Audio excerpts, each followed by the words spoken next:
అందరికీ good afternoon.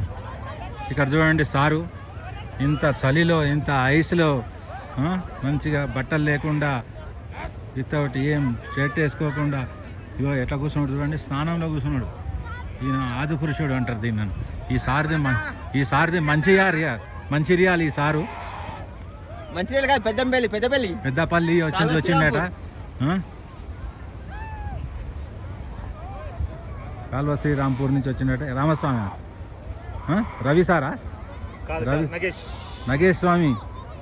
ఈయన ఇట్లా చాలా గ్రేట్ ఈ స్వామి, ఆది పురుషుడు. ఇట్లా కూర్చున్నాడు చూడండి, ఇట్లా ఐస్లో వణకకుండా ఎంచక్క చాలా చాలా గ్రేట్. స్వామిని దాకితే మనకు కూడా పుణ్యం వస్తుంది. ఆ స్వామి బట్టలు తీసి కూర్చున్నా ఒకటే, మనం ఏం లేకుండా చేయి తాగినాం అనుకో మనకు పుణ్యం వస్తుంది. Thank you Swamy.